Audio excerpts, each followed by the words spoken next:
Hey everybody, it's Bust with Battles with Bust number 602, continuing on Reaper Week here in Backpack Battles. And so, this day, this video, this time, this one, I'm going to try and push away from the Vampirics and see if we can't touch on another build that I've been working on here. And so, no guarantees, it's so tough to actually get the build to come together in the game that you want it to, so we may end up just forcing it a little bit, but I'm wanting to focus in on the snake today. And so the thing that's really kind of interested me with the snake, if you think of the weaknesses that you get out of a vampiric based build to where all of your sustain is based on your attacks, is you run into two problems, right? If you don't have the time to just cancel off your opponent's attacks, right? So in an ideal situation with Vampiric, your opponent hits you for 10, you hit them back and maybe heal 5, right? Then they hit you for 10, you heal back 5. They hit you for 10, you heal back 5. And so you're kind of just mitigating their damage with the lifesteal that you get to do. But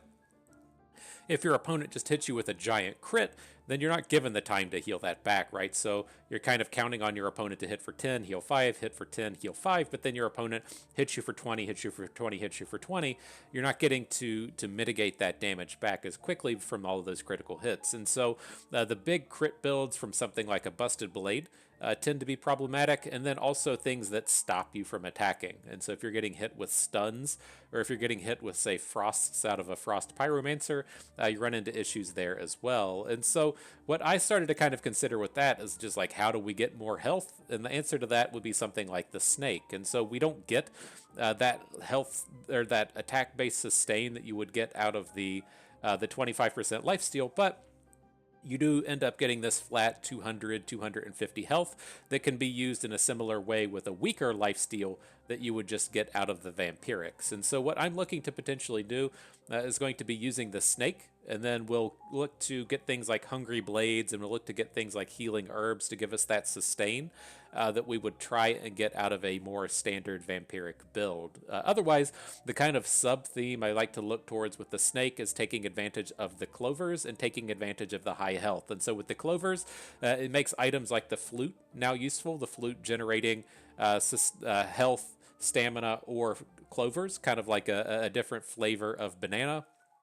And then look to have the Fancy Fencing Rapier be our main point of attack. We're not going to chase after poison-based things with the snake. It's nice that the snake does damage and it gets the poison on the opponent, but we care about the health and the clovers. And so it's going to be flutes, Fancy Fencing Rapiers, the 1-hex pet, all tying into the snake. The other thing that we'll look towards, no guarantees that it'll happen. It's kind of really high rolly to pull it off, but it is nice to take usage of things like the stone armor. If we're going to have a bonus 250 health, then the percentage health gain on the stone armor is quite good. That can also work out with things like Thorn Bloom, to where we're gaining a bunch of max health from the snake, gaining a bunch of max health off the Storm Bloom, and then getting to percentage heal that back with the stone armor. And so we'll see if these things come together with Thorn Bloom and stone armor. Not exactly what I look for as much as clover generation, Hungry Blades, and Fancy Fencing Rapiers. And so that's the idea. Let's jump in and see what turns up here. A reasonable enough start. These Holy Relics have grown on me in the early game. I used to hate it. Now, I don't hate it so much. And so that will be fine. Here it looks like we also have access to a Clause of Attack. Happy enough to add it in. We can get the piggy bank up and running here as well and jump into battle. And so not the strongest start. I think we just lose to a bunch of stuff here early. This opponent doesn't have any sustain, so we may be okay. But I don't expect to win too many opening rounds with our start here. Gotta look at this dumbass Star of Courage. What a stupid ass item. It's just, I heard you wanted to get a massive bonus for free. Well, I've got something for you. But alright, saltiness aside, moving forward, happy to add in bananas. Gonna pick up pretty much every healing herbs that we see, and now we need to get a little bit more bag space. So let's take a roll. 4-slot bag immediately turns up. That's great. I'm tempted to pick up the lump of coal here. We can deal with stamina in the early game, maybe like 1.6, 1.7. In the mid to late game, we can deal with like 2 stamina per second, and so we should be able to still come in and add a torch if we want. And so I'm going to snatch up this lump of coal. We'll see if that's something that comes into fruition here or not, but it's technically free for the round, so we can just sell it next round if that doesn't work out. So interesting thing here, took me a hot minute to figure out this shell totem is a weapon, and so it does get the bonuses off of the relic case. It's not going to be dealing any attack damage, but it does get that stamina reduction coming out of the case. Can be a little bit important as some of these rounds trudge on. Okay, so interesting stuff. We do have a spear. I'm not amped about it, but it is a nice early game item. I think if we were in the space to where we had, say, like a torch and a shell totem, or a shovel and a shell totem or something, we would want the spear. But already having the claws of attack, I think we can skip over that. I still will look for a torch, but I don't think we need the spear. Let's pick up the piggy bank, take a roll. We get a item or a speed bag. There's also a healing herbs. Kind of okay with just giving up on the torch at this point and picking up the healing herbs. We might regret that now that we didn't take that spear. But I think we'll be okay. We can just try and search down another weapon next round. We've got great sustain here. We've got a decent attacky item in the claws of attack. I think we should be fine. That's what life's all about, you know. Getting a decent attacky item. Look at this empowered shooting right through the roof, up to 7 empowered. That scaling is heavy. Alright, good stuff. So what do we got here? We do need to come in and find a better weapon. I'm a little interested in this like wooden buckler walrus tusk, but it's so expensive at this point. Like, if you know, it would be nice to get it tied in with the claws of attack, but I think it's just too much at this point. Let's take a roll. Happy enough to add in another bag, add in another healing herbs, and then just completely ignore all of our problems, right? say I need a weapon. It doesn't turn up. Let's just pick up some more sustain. I think it'll be okay. If we give up like a heart in the early round here while this all starts to come together, I think it's fine. And then we're still, you know, lined up nicely for a variety of builds. I am still going to shoot towards this snake build, but, you know, if we were finding like a thorn whip, great. You know, we can go towards empowered. If we find a hungry blade, that goes towards every build. Like, it's a nice base towards everything that we're going to be looking to do here. So, okay, I am tempted to just take the wooden sword so we have another weapon, but it sucks so much. It's such a bad item. Let's get it out of here before we get too tempted. Definitely want the on sale bag. Gonna keep skipping the broom. These are just too expensive at this point. It would be good for like one round, but we'll just let it go. Since we've been talking about going for the pet builds, there are gooberts. If it's on sale, I'll take it. If it's not on sale, I don't want it. I know it's a pet, and we're looking for pets for the snake, but it's just not ideal. So let's get past that. And oh, there's the sauce, am I right? Here's a little bit of everything that we're looking for. And so to speak to these wonderful items that have just turned up, Hungry Blade, this is going to be the main item out of every single thing that we do. So we most certainly want to snatch it up. Otherwise, the Cap of Resilience is going to be our premier armor. I want to get 2 Cap of Discomforts. And so as far as the meta goes right now in mid-diamond, the things that you see a lot of are going to be vampiric builds like we're doing, so where the healing shred is quite good. You're going to see a lot of pyromancers going towards flames, to where the buff shred is good. And then you're going to see a lot of rangers, with the rangers typically going towards crit builds, to where the buff shred is good as well. But then also the damage reduction from those early game big crits is strong, and so it just goes like powerfully against every build that we're going to run up against. I don't want to act like it's a hard counter, right? You're not going to hard counter a Flame Bro Pyromancer with this 15% buff, but it might buy you, 3 seconds before you get domed for 100 damage. And so it's a very powerful item in that sense. So we're going to look to pick that up. There is the leather armor. I'm a little less tempted to come in and pick up leather armors, given that You know, this is like a lot of bag space and a lot of money to be locking in. Like even if we lock in both next round, we're only going to have $13, and so we have 3 gold now, 10 next round. Maybe we'll go up to we'll get enough because of the piggy banks, but it's a fairly big investment to go for that when we're not even really guaranteed to be going after the to be going after that kind of build. So we'll let that go. We'll keep the helmet. It's a bit of a bummer in the sense that it can be tough to come back and find those leather armors in the mid to late game. So if, you know, we are trying to shoot for that that very heavy. If we're trying to shoot for that that armor thing, it's tough to do. It doesn't work. All right, now more interesting stuff here. We have the Ripsaw Blade turn up, which is an item I'm very interested in. What we will see with this as we try and force this snake build, we want two separate weapons, right? We want something based on a Hungry Blade, either the Hungry Blade itself or the Bloodthorn. Typically, you prefer the Bloodthorn, but sometimes it doesn't come together. That's fine. We just want to have the things that eat the hearts then generating the vampirics, and then if we're getting two stats, right, if we're getting both thorns and vampirics out of the hearts, it's better to get two than one, right? That also then ties into working with the Wolpentinger. But our preferred weapon is going to be the Fancy Fencing Rapier. If we can't find it, then we want the Ripsaw Blade.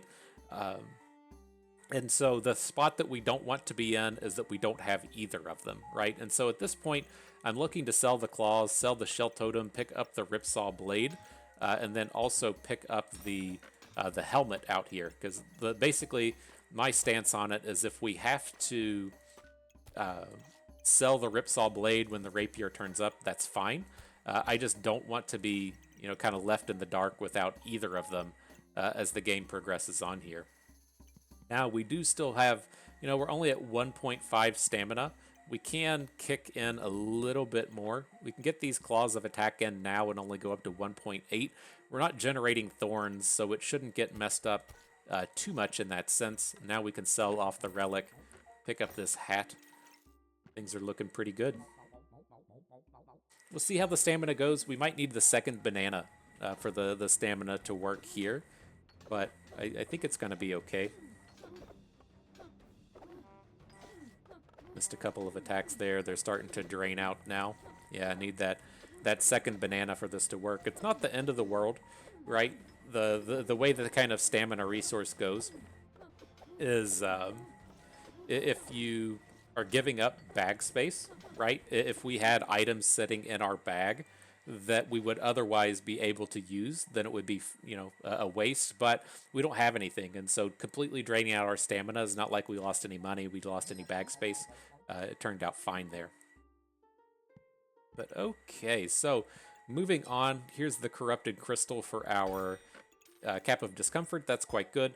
Going to go ahead and pick up the oil lamp, and I guess we can just give up on it. I don't know. I feel like it does start to matter once you get things like the oil lamp in the mix, and I guess these do have on-hit effects, and so it probably is reasonable to go ahead and just get rid of the gloves. But all right, it's coming together nicely.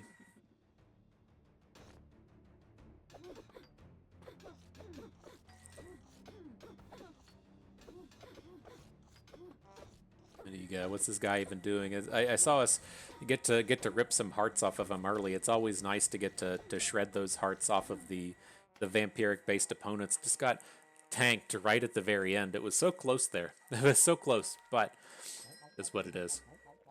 And so, all right, yeah, we'll go for the Venomancer here. We'll see if things play out nicely, and the ruby egg turning up is absolutely perfect. We do want to pick up some dragons to go in here. It's another premier attacker. Doesn't use stamina, which is nice, and it counts towards a pet for the snake. And so let's add that bro in. Going to need to come in and start selling some of this stuff. These piggy banks can probably just go at this point. We need the bag space. It's a little bit more important to get our friendly snake on board than it is to gain that little bit of money at this point. And now I'm seeing a flute out here, which I would prefer to be flute-based than banana-based, right? If we're going to look to put the fancy fencing rapier in where the ripsaw blade is, getting the chance to uh, generate those clovers is kind of nice. It just does everything that we want the build to do. So I'm going to go ahead and try and push away from food. It is convenient in the sense that all these little healing herbs do work nicely with the foods out here, in the sense that, or with the flute, in the sense they give you those nice small 1 hex kind of items. Now here, I don't think we're gonna find a much better spot for this. I guess it might be better down here. It's getting 4 star. The flute's getting 4 stars on the bottom. It's only getting 2 stars at the top. We'll find a better home for it eventually, but this is where I kind of want our build to be building out from, right? I want the dragon within the relic case so that it gets that scaling attack power, and we're just kind of getting ourselves set up for where we want this thing to fall. Hang on, we got enough space for this garlic. All right, looking like some kind of stun build here. A lot going on from the opponent's build. Got the brass knuckles, the claws of attack, the magic staff, going towards empowered. That's okay though. We're a little weak at this point. The dragon isn't online. We only have the 1 pet, and so it's going to take us a couple of rounds to get ramped up to a stronger space.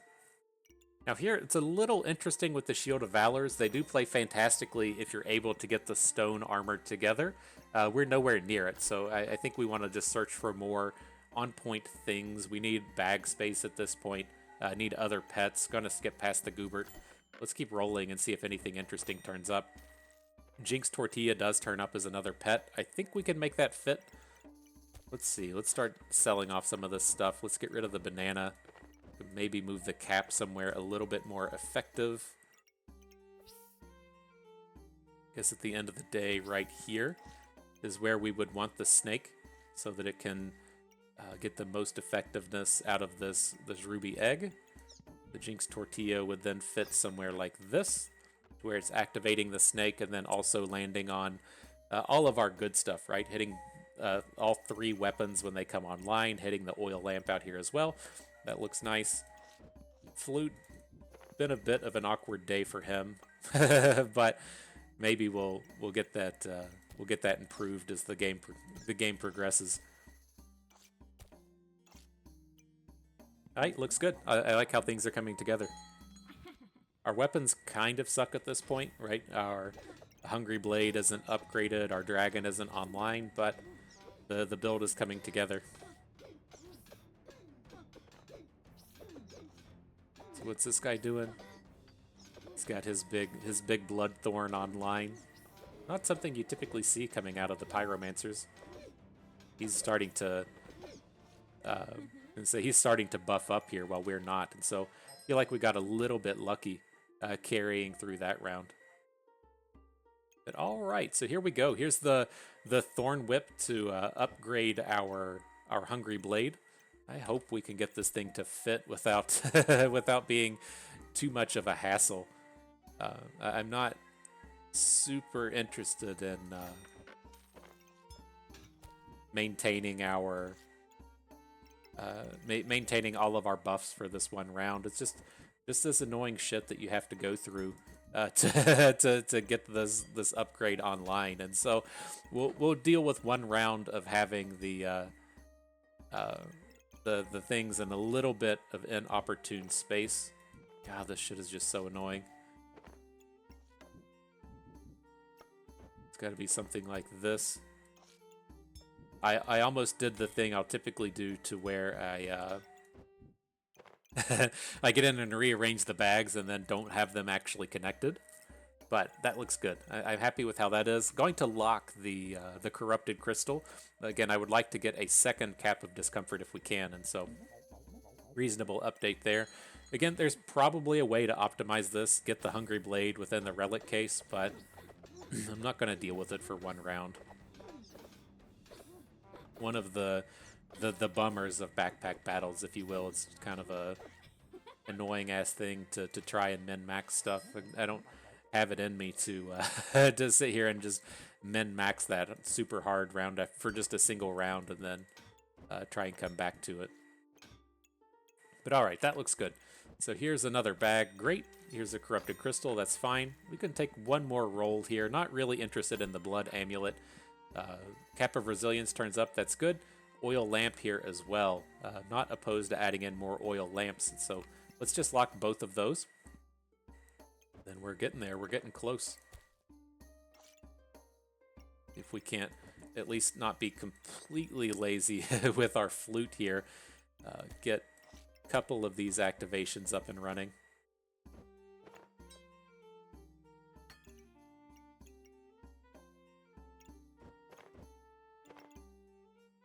All right, well that's at least a little bit better, right? Oh, here we can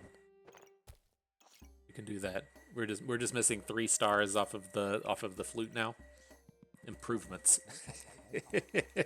Improvements, my friends, improvements. All right, up against a anvil chain whip guy. Curious how that plays out. I didn't want to start talking trash about the anvil. I still think it's the worst item in the game. But we made it through the round. Good stuff. All right, awesome. Just everything we need here. We got the hat, the oil lamp, a 4-slot bag, and then the Wolpentinger. We definitely want to get online. Upgrading the snake. It's just going to give us that stamina generation throughout the remainder of the game. Definitely glad to have it pop up. Now, I would like to double up the oil lamps on our dragon. That looks pretty reasonable to me. The tortilla would be... I guess I'm looking to activate the second oil lamp. Can do something like this. That's a little bit better with our tortilla hitting both of the lamps now. On board with that. We have to see if we can't straighten out these bags just a little bit for this cap of discomfort. Now here's a little tip, a little thing that I've messed up time and time again. You don't have to put the corrupted crystal in the cap of resilience to get the bonuses, right? You typically don't want the debuffs inflicted to gain armor. There's certainly Reaper builds that do want this, but it's just going to be much better served within the Ruby Whelp this round. And so I do this almost all the time where I'm like, cool, I want cap of discomfort. Let me socket it up with the crystal. You don't have to do that. We're good to go here. It's off to the edge and doing everything that we want it to do. All right, another Venomancer looking much stronger than us. Out here with 2 dragons, 2.5 dragons, if you will. That guy's looking strong. He's doing it. He's got all the makings of the build that we're assembling here, right? He's got the fancy fencing rapier. He's upgraded with dragons. Very nice stuff, and he's also got the Star of Courage, my favorite item in the game. And so, fucking nonsense. I can't believe someone thought that was a good and fun and safe idea to add to the game. I get the idea behind it, but it's just complete nonsense to actually add. Right. What I don't know the devs. I don't know the people that make the game. My assumption when it comes to that star, right? You choose a random class and you get the star. It's to get people to just not play the same meta build over and over and over again, to get you to switch and play different classes and stuff. You get some kind of bonus for doing it, but that may work at the kind of like casual end of the spectrum, but it just does not work once everyone is just good, right? If you're looking at the top 1,000 players of the world, you can the skill gap is so close together that just having that item over and over and over again it just skews everything. And then if you're like, oh cool, I want to practice Berserker today and play some Berserker, then good, you're at a disadvantage against everyone all day. Have fun with that. Just all right. I'm getting distracted. I'm getting off on the sides. I almost pushed the start battle button before I saw our fancy fencing rapier over here. Let's take a lock in, and then we're looking, pretty good here. We've got our snake locked up pretty well. We've got good upgrades happening on our Ruby Whelp. Our weapons are about to be on point. We just need to come in and find our appropriate defensives after this battle.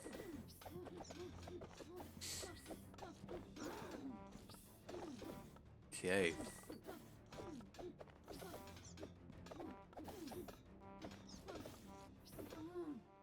Womp womp. It's coming close. I'll feel a little bit better once we get the attacky item down. So here's our fancy fencing rapier. Glad to add that in. Now let's see what improvements we can get. Definitely glad to add in more stamina sacks. I kind of want to pick up the Shield of Valor. I do typically like these. It's just it gets to be very expensive in the sense that we would want a Shield of Valor. We would then want to upgrade it, but I think we're looking good otherwise. I mean, our scaling looks good. Our snake items look good. I mean, we haven't seen any of the 1 hex unit to load in here, but I don't think it's strong enough to just go and start rolling for. Maybe I don't really want the Shield of Valor. Like, I say maybe we can take a roll and find eggs or something, and there we go. There's a little bit of everything, right? We've got a dragon egg and we've got a toad to go with it. Nice upgrades for the next round.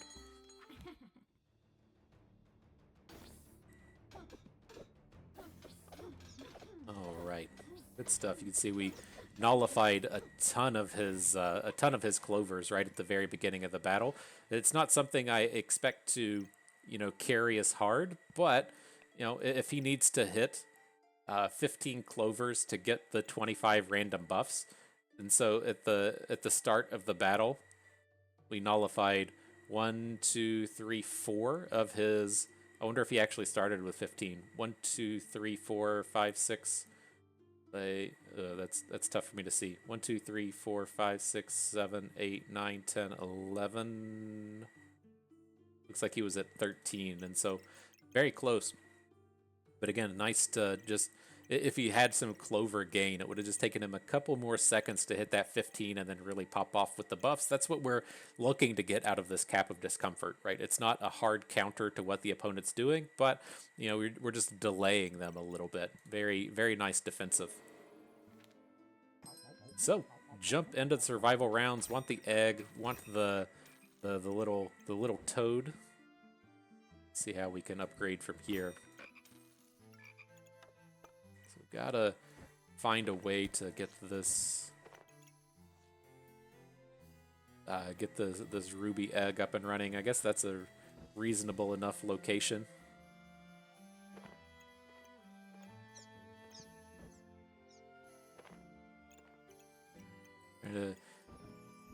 Trying to see how we can still get the flute in as well. Like, I guess the flute kind of needs to be down in this space.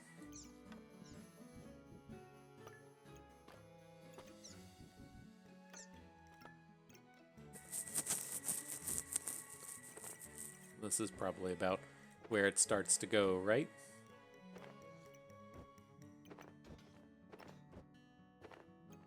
Okay, so something more along these lines. Get the fancy fencing rapier and a speed bag. Get the oil lamp in the speed bag. That looks good. Get our dragon online to be upgrading. He's in a good space as well now. Alright, looks strong. Flute's in kind of a shitty spot, but I think everything else looks pretty decent.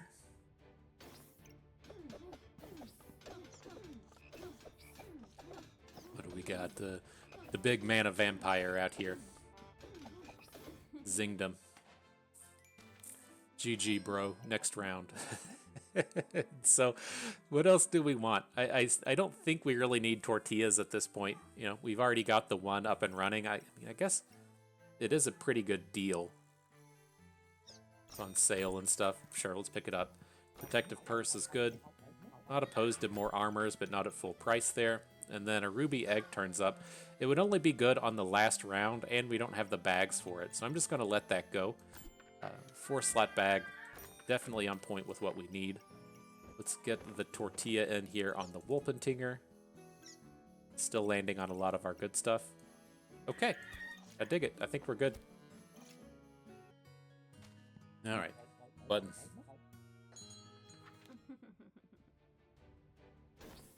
Yeah, all them foods. Man, I just love seeing that nullified button come up. It feels like we're doing so much work as soon as those buffs hit. Seeing all those red flashies on the opponent feels good, man. Feels good. All right, how are we going to come in and finish this off? We're not going to get this ruby whelp down here uh, next to the relic case. There's just no space for it, so we can skip past that.